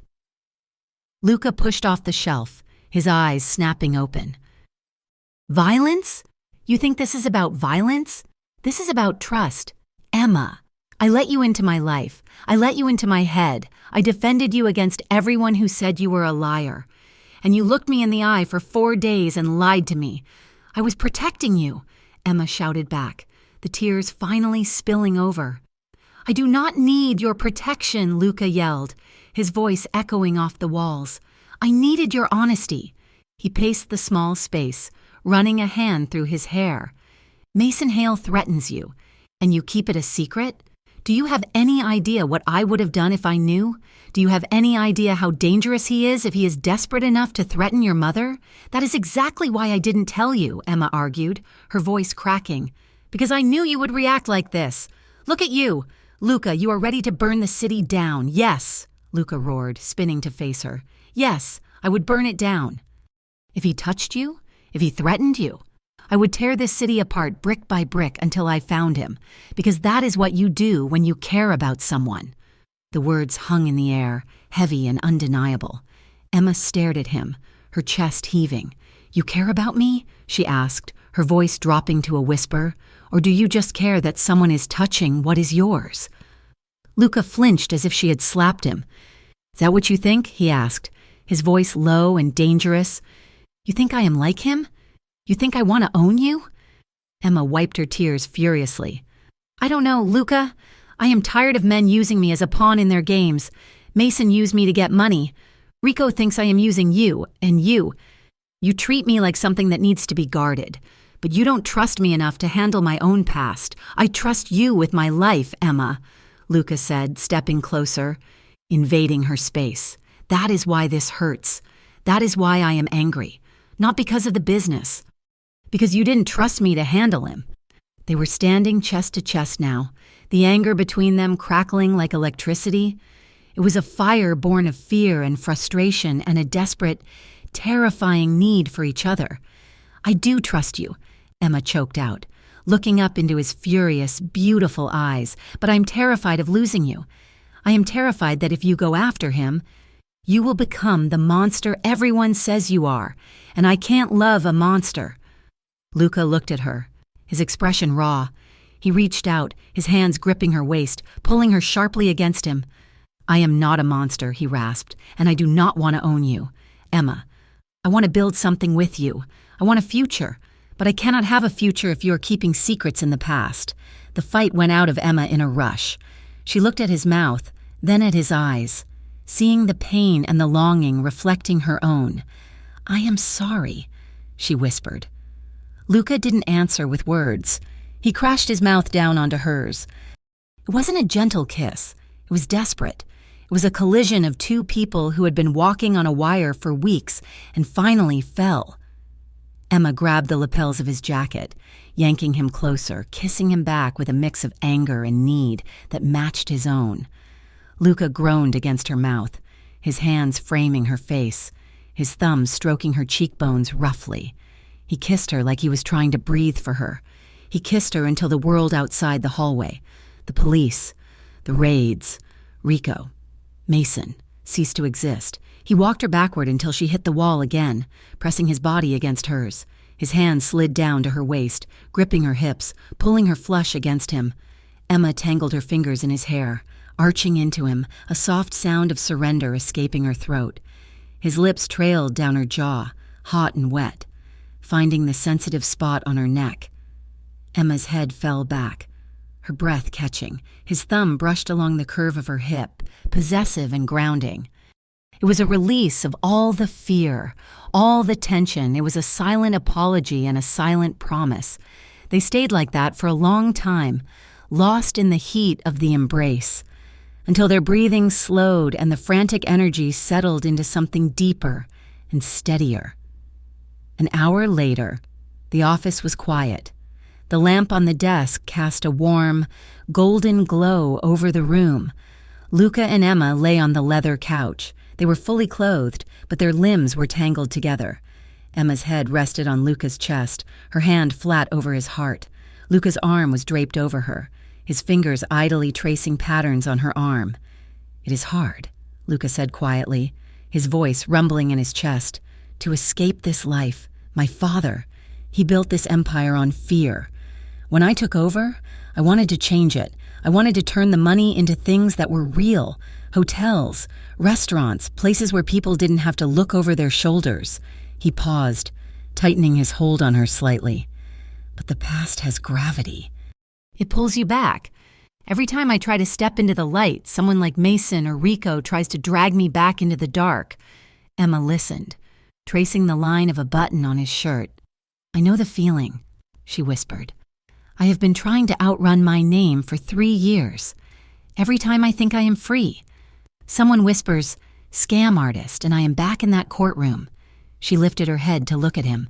But being with you, seeing how you stood up for me, seeing how you want to change, it makes me think that maybe the past doesn't have to win. For the first time, Luca, I can imagine a future where I am not just the girl who ruined everything. I can imagine a future where I am just Emma, and I am yours. Luca looked at her, his eyes shining with emotion. Then let's fight for it, he said. How? Emma asked. Mason wants you to retaliate. He wants you to use violence so the police can arrest you. If you go after him, he wins. Then we do not use violence, Luca said. We use the truth. He sat up, pulling Emma with him. You still have the old files, the emails from when you were working for him? I have everything, Emma said. On an encrypted drive. I kept it all, just in case I ever got a chance to appeal. And I have the streets, Luca said, a determined glint in his eye. Mason is moving product. He's not doing this alone. He needs a supply chain. If I can find out who he is working with, and you can prove he forged those documents 3 years ago. We can give it all to Detective Miller, Emma finished, her eyes widening. Exactly, Luca said. We hand him Mason on a silver platter. We expose him legally, publicly. We destroy his reputation and his freedom, and we do it without firing a single shot. It was a risk. It went against every instinct Luca had to solve problems with force. But as he looked at Emma, he knew it was the only way to build the future they both wanted. They worked through the night. Emma pulled up old spreadsheets, highlighting inconsistencies that proved Mason's direct involvement in the fraud. Luca made quiet phone calls, leveraging favors to track Mason's recent movements without alerting Rico or the other dissenters. By dawn, they had a dossier. It was thin, but it was enough to start an investigation. They were just printing the last document when Emma's phone buzzed on the desk. She picked it up, expecting a spam call. It was a text message from an unknown number. Attached was a video file. Emma's blood ran cold. She clicked play. The video was shaky, filmed in a dark, abandoned space. In the center of the frame, tied to a chair with duct tape over his mouth, was Leo. Leo was 19. He was a busboy at Vieri, a sweet kid who was putting himself through community college. He was the one who had defended Emma when the other staff mocked her. In the video, Leo was crying, his eyes wide with terror. A gloved hand came into the frame, holding a knife to the boy's throat. Mason's voice came from behind the camera. Hello? Emma, I see you and your boyfriend have been busy. I told you to help me, not dig up old graves. The camera zoomed in on Leo's terrified face. This kid, he is innocent, right? Just like you were, just like I was. But casualties happen in war. If you want him to see his graduation, you bring Luca to the old cannery by the river, alone. No cops, no backup, just the two of you. You have 1 hour, or the boy bleeds. The video ended. Emma dropped the phone, a strangled cry escaping her lips. She covered her mouth with her hands, shaking violently. Luca? She gasped. Luca was at her side in an instant. He picked up the phone and watched the video. His face turned to stone. His eyes went dead, the warmth vanishing completely. This wasn't business anymore. This wasn't reputation. This was a slaughter. The cannery, Luca said, his voice flat. I know it. It is a trap. He's going to kill him, Emma sobbed, grabbing Luca's arm. He's going to kill Leo because of me. No, Luca said firmly. He's not going to kill anyone. He went to his desk and opened a drawer. He pulled out 2 spare magazines for his handgun and slid them into his pocket. He checked the weapon at his hip. You stay here, Luca ordered. Lock the door. Call Detective Miller and give him the files. Tell him to go to the cannery in 20 minutes. No, Emma screamed. She grabbed his lapels, forcing him to look at her. He said just the two of us. If he sees police, he will kill Leo before they even get inside. And if you go alone, it is a trap. Luca, he will kill you. I have to try. Emma, I cannot let that boy die. Then I am coming with you, Emma said. Her voice was trembling, but her eyes were fierce. Absolutely not, Luca said. He asked for me. Luca, Emma insisted, if I am not there, he might hurt Leo just to spite you, and I can't let you do this alone. If you go into that dark place, I need to be there to pull you back. She held his gaze, her hands gripping his jacket so tight her knuckles were white. We do this together, Luca, or we don't do it at all. Luca looked at her. He saw the terror in her face, but he also saw the resolve. She was right. Mason wanted her there. Without her, the leverage was gone, and Leo was as good as dead. He hated it. Every fiber of his being screamed to lock her in a vault where she would be safe, but he knew she wouldn't stay. Okay, Luca whispered, cupping her face in his hands. Okay, we go together. He kissed her hard, a desperate seal on a dangerous pact. But you stay behind me, he commanded, and if I tell you to run, you run. Do you promise me? I promise. Emma lied. She knew she wouldn't run. Not this time. Let's go, Luca said. They walked out of the office, past the empty kitchen, and into the gray morning light, heading toward the river and the final confrontation that would decide their future or end it. The plan was set in motion with a phone call that would have been unthinkable for a Vieri man a generation ago. Luca stood by the window of his penthouse apartment. The city of Ravenshore spread out below him like a map of gray and steel. He held the phone to his ear, his expression grim. "Detective Miller," he said when the line connected, "do not hang up. I'm about to give you the biggest arrest of your career." On the other end, the detective went silent, listening. "Mason Hale is at the abandoned cannery on the East Riverbank," Luca continued, his voice devoid of emotion. "He's holding a hostage, a 19-year-old boy. He's also sitting on a supply of narcotics that he intends to move tonight." "Why are you telling me this, Vieri?" Miller asked, suspicion dripping from his voice. "Because I want him stopped," Luca said, "and I do not want a war. I am going in to get the boy. You have 20 minutes to get your units in position. If you are late, the blood is on you." Luca hung up and crushed the phone in his hand before tossing it onto the sofa. It was done.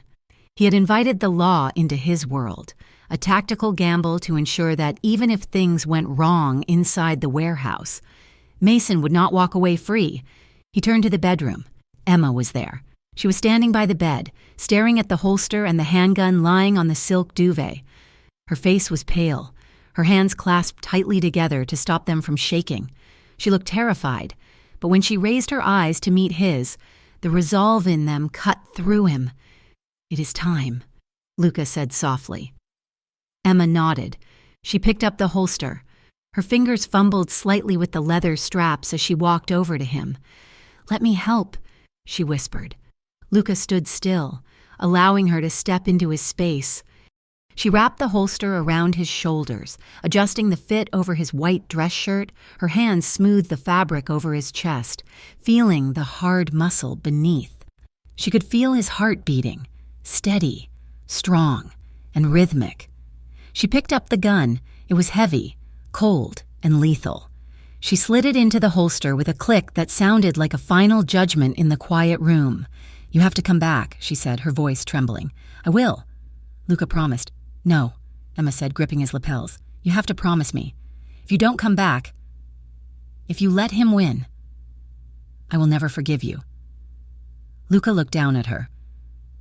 He saw the fear that had haunted her for 3 years, but he also saw the love that had grown in the cracks of that fear. He reached out, taking her hands in his. He lifted them to his lips, kissing each knuckle slowly, deliberately, his eyes never leaving hers. "I am not doing this because of my past." "Emma," he said, his voice low and rough with emotion. "I am not doing this for revenge or for reputation. I am doing it because I want a future. With you." Emma let out a ragged breath. The words anchored her. Luca pulled her close, sliding one hand to the back of her neck, his fingers tangling in her hair. His other arm wrapped firmly around her waist, pulling her body flush against his. Emma pressed into him, memorizing the solid warmth of him, the scent of sandalwood and clean linen, the feeling of safety that defied the danger waiting outside. He kissed her. It was a deep, lingering kiss that felt like a promise and a goodbye all at once. It was desperate and hungry, filled with everything they hadn't had time to say. Emma clung to him, her eyes closing, the world narrowing down to just the pressure of his lips and the beat of his heart. When they finally broke apart, they were both breathing hard. Luca rested his forehead against hers for 1 second longer, drawing strength from her, before stepping back. "Stay behind me," he ordered gently. They walked out the door and into the darkness. The old cannery was a rotting skeleton of industry sitting on the muddy bank of the river. The wind whistled through broken windows, and the smell of stagnant water and rust hung heavy in the air. Luca parked the car 100 yards away. 2 of his most trusted men were already in position in the shadows, waiting for his signal. He and Emma walked through the main sliding doors, their footsteps echoing on the concrete floor. The interior was vast and shadowy, lit only by a few portable floodlights that cast long, distorted shapes against the peeling walls. In the center of the room, on a raised metal platform, sat a chair. Leo was tied to it. His face was bruised, duct tape covering his mouth, his eyes wide with panic. Above him, standing on the rusted catwalk, was Mason Hale. "Right on time," Mason called out, his voice booming in the cavernous space. "And you brought the guest of honor." Mason walked down the metal stairs, a gun held loosely in his hand. He was flanked by 3 men who looked like they had been hired from the bottom of the barrel, nervous, twitchy, and dangerous. "Let the boy go." "Mason," Luca said. His voice was calm, projecting easily across the distance. "He has nothing to do with this." "Oh, he has everything to do with this," Mason sneered. "He is the leverage, just like Emma was the leverage 3 years ago." Mason turned his gaze to Emma, his lip curling in disgust. "Look at you, hiding behind another powerful man. It is your pattern, isn't it, darling? You find a man with money and muscle, and you let him fight your battles while you play the innocent victim." "I am not hiding," Emma said, her voice shaking but audible. Mason laughed. "Please, you are trembling. You are weak. Emma, you always were. You let me sign those papers because you were too stupid to ask questions. And now you are letting Vieri walk into a trap because you are too selfish to leave him." He raised his gun and pointed it directly at Leo's head. "Let's see if the city loves their martyr when she gets a kid killed," Mason said. Emma saw Luca's hand twitch toward his jacket. She knew the distance was too great. If Luca drew his weapon, Mason would fire at Leo before Luca could take aim. She had to do something. Emma stepped out from behind Luca. "Emma, no," Luca hissed. She ignored him. She walked 2 steps forward, putting herself in the open, drawing every eye in the room. "You are right, Mason," she shouted. Mason paused, the gun wavering slightly as he looked at her in surprise. "I was weak," Emma continued, her voice gaining strength. "I was naive. I trusted you because I loved you, and you used that against me. I made mistakes. I signed those papers. I let you ruin my life because I was too scared to fight back." She took another step. "But I am not hiding anymore. And I am not being manipulated by you anymore.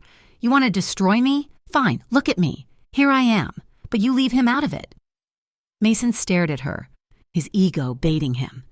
He turned his body fully toward her, the gun shifting away from Leo just an inch. That was the mistake. Now. Luca roared. The warehouse erupted. Glass shattered as Luca's men fired from the skylights, taking out the floodlights and plunging the room into semi-darkness. Mason's hired thugs scrambled for cover, firing blindly into the shadows. Luca didn't go for his gun. He went for Emma. He tackled her, his momentum carrying them both behind a stack of rusted machinery just as a bullet sparked against the concrete where she had been standing. He covered her body with his, shielding her from the debris raining down. "Stay down," he commanded. Across the room, one of Luca's men had already reached the platform, cutting Leo loose and dragging him to safety behind a forklift. The gunfire was deafening, a chaotic symphony of violence. But in the confusion, a shadow moved. Mason, realizing he was outmaneuvered and losing his leverage, didn't run for the exit. He ran for the only shield he had left. Before Luca could rise, Mason lunged over the machinery. He grabbed Emma by the hair, yanking her up with a scream. "Emma!"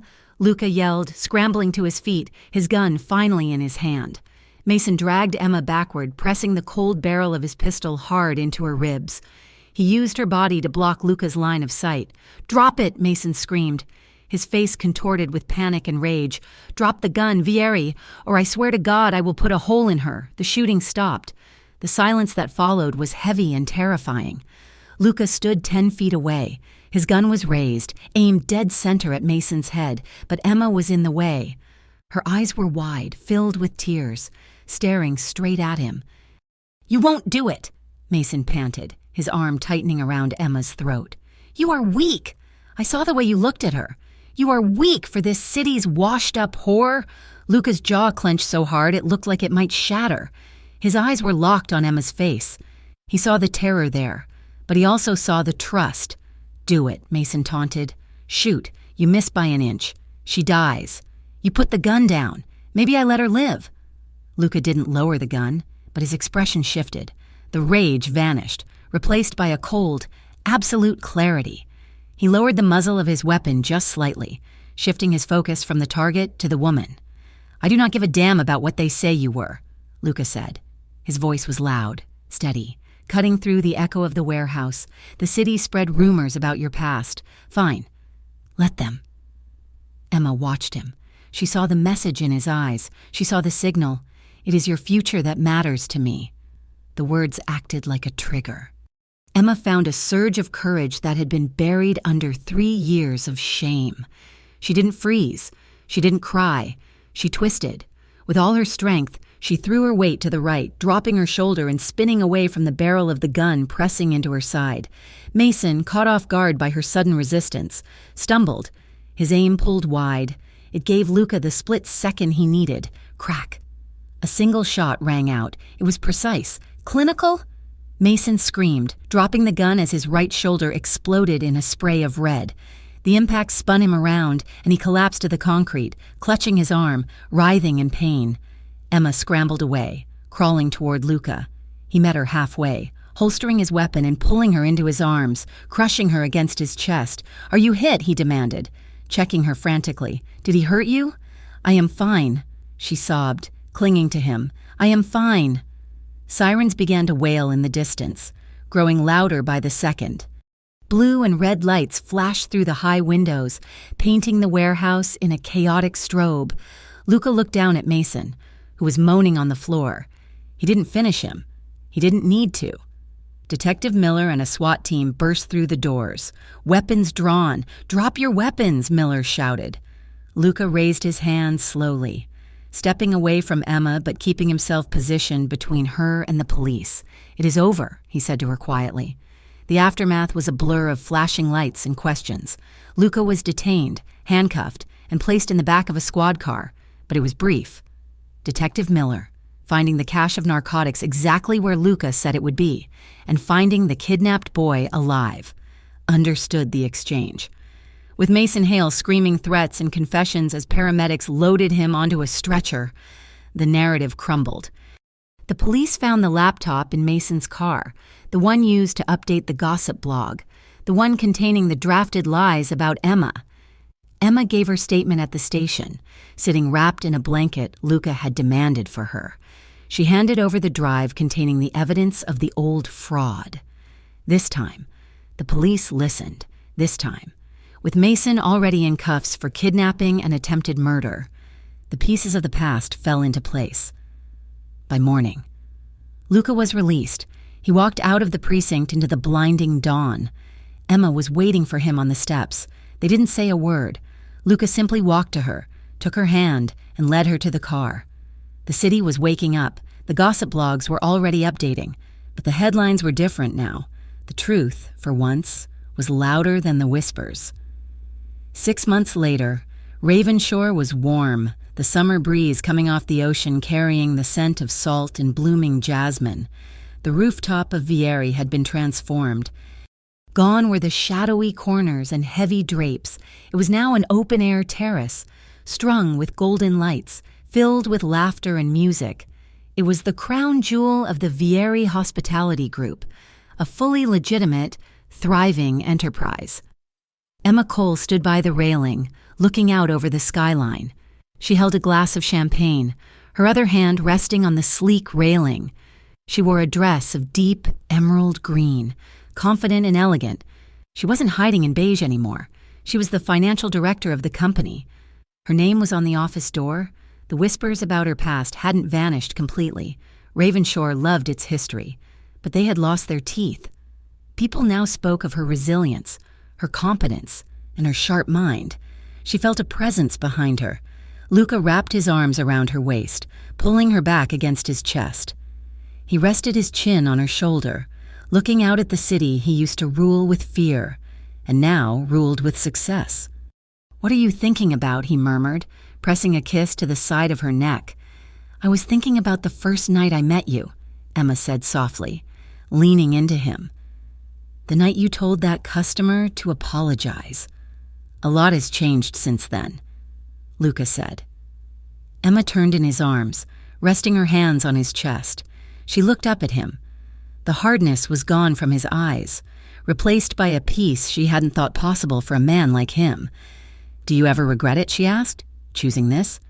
Choosing the paperwork and the permits and the safety over the power you used to have?"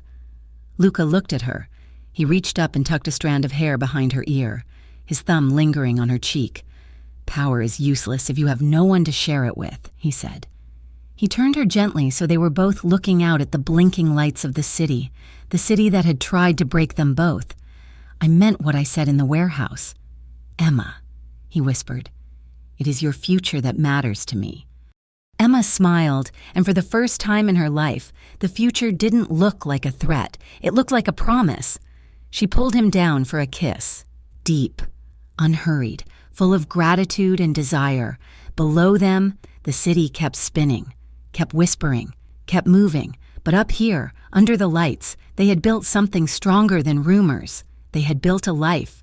Thank you so much for listening to The City Spread Rumors About Her Past. The Mafia Boss Said It's Your Future That Matters to Me.